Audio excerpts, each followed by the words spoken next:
नमस्कार दर्शकों, स्वागत है आप सभी का हमारे YouTube चैनल करंट अफेयर खजाना में। तो चलिए 26 फरवरी के करंट अफेयर्स देख लेते हैं। उसके पहले मैं आपको एक मोटिवेशनल शायरी भी सुना देता हूं, जैसे कि आपके अंदर मोटिवेशन आ जाए।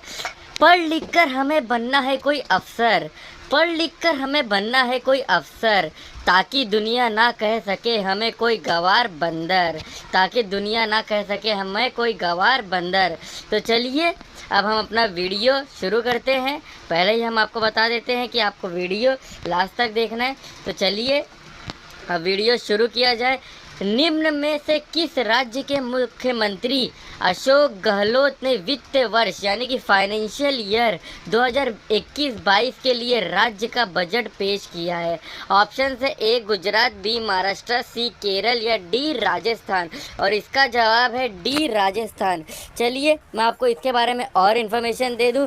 राजस्थान के मुख्यमंत्री अशोक गहलोत ने वित्त वर्ष 2021-22 के लिए राज्य का बजट पेश करते हुए उसमें लोगों के लिए 3,500 करोड़ रुपए की यूनिवर्सल हेल्थ केयर स्कीम की घोषणा की है। अशोक गहलोत ने इस बजट में टैक्स नहीं लगाते हुए टैक्स की अलग अलग मद में 910 करोड़ रुपए की छूट दी है। आपने एकदम सही सुना, 910 करोड़ रुपए की छूट मिली है क्योंकि इसमें टैक्स नहीं लगा है।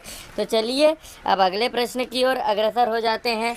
मध्य प्रदेश के मुख्यमंत्री, जो कि आप जानते हैं शिवराज सिंह चौहान हैं, उन्होंने होशंगाबाद शहर का नाम बदलकर क्या रखने की घोषणा की है?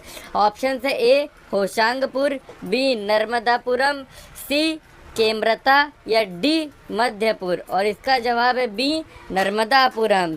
चलिए मैं आपको इसका रीज़न भी बता दूं। मध्य प्रदेश के मुख्यमंत्री शिवराज सिंह चौहान ने हाल ही में राज्य के होशंगाबाद शहर का नाम बदलकर नर्मदापुरम रखने की घोषणा की है। इस होशंगाबाद शहर का नाम एक हमलावर होशंग शाह के नाम पर रखा गया था, जो मलवा का पहला शासक था। इसीलिए यह शहर का नाम रखा गया था। अब इसका नाम नर्मदापुरम रखा जा रहा है। शिवराज सिंह चौहान जी ने यह घोषणा कर दी है। तो चलिए अगले करंट अफेयर के पर बढ़ जाते हैं।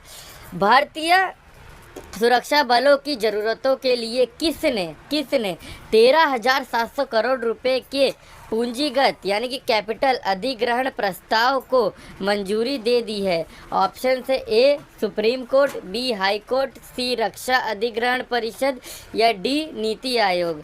और इसका जवाब है सी रक्षा अधिग्रहण परिषद। चलिए मैं आपको इसका डिस्क्रिप्शन दे दूं। रक्षा अधिग्रहण परिषद ने हाल ही में भारतीय सुरक्षा बलों, थल, वायु और नौसेना की ज़रूरतों के लिए 13,700 करोड़ रुपए के पूंजीगत अधिग्रहण प्रस्तावों को मंजूरी दे दी है, जिसके तहत सुरक्षा बलों के लिए हथियारों और अन्य रक्षा सामानों की खरीदारी की जा सकती है। तो बहुत ही अच्छा है कि हमारे सैनिकों के लिए यह इन्वेस्टमेंट हो रहा है। बहुत ही खुशी की बात है कि हमारे सैनिक भी अब एडवांस होंगे। इसके लिए 13,700 करोड़ रुपया दिए जा रहे हैं। अपना ही डेवलपमेंट होगा आर्मी में। तो चलिए अगले प्रश्न की ओर चलते हैं। इनमें से कौन सा देश दर्द निवारक कीटोप्रोफेन पर प्रतिबंध लगाने वाला विश्व का पहला देश बन गया है? और आपके ऑप्शन है ए ऑस्ट्रिया, बी बांग्लादेश, सी मालदीव और डी ब्राज़ील। और इसका उत्तर है बी बांग्लादेश। मैं आपको बता दूं कि बांग्लादेश प्लास्टिक पे भी रोक लगाने वाला पहला देश है। तो चलिए इसका डिस्क्रिप्शन दे दूं। बांग्लादेश ने हाल ही में दर्द निवारक कीटोप्रोफेन, ये मैं बता दूं एक टाइप का ड्रग है, आपको अगर नहीं पता हो तो, पर प्रतिबंध लगा दिया है, जिसके साथ बांग्लादेश इस कीटोप्रोफेन पर प्रतिबंध लगाने वाला पहला देश बन गया है।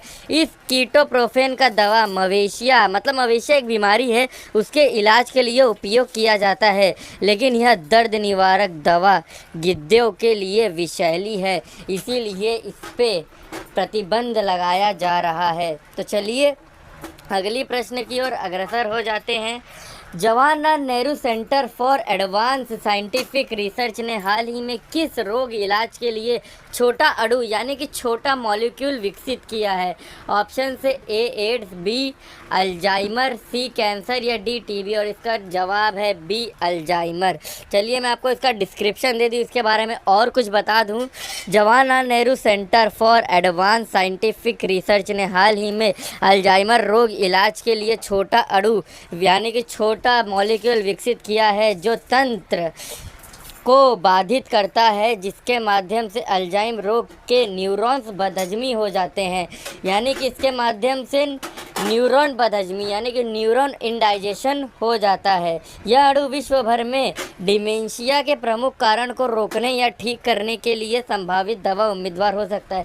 डिमेंशिया क्या है आप समझ लीजिए, यह जैसे कि भूलने की बीमारी, मेमोरी लॉस है डिमेंशिया। इसके लिए यह विकसित किया गया है कि यह अणु फटाफट डिमेंशिया जैसी बीमारी, मेमोरी लॉस, भूल जाना, फॉरगेटफुलनेस, ये सब होता है, इसके रोग हैं डिमेंशिया। तो इसके ख़त्म करने के लिए यह अणु विश्व भर में बांटा जाएगा। तो चलिए अब अगले प्रश्न की ओर अग्रसर हो जाते हैं। केंद्र सरकार ने असम की बिजली पारेषण प्रणाली ट्रांसमिशन को मजबूत करने के लिए एशियन इंफ्रास्ट्रक्चर इन्वेस्टमेंट बैंक के साथ कितने मिलियन डॉलर का ऋण समझौता किया है? ऑप्शन है 104 million dollar, B 204 million dollar, C 304 million dollar या डी 404 मिलियन डॉलर।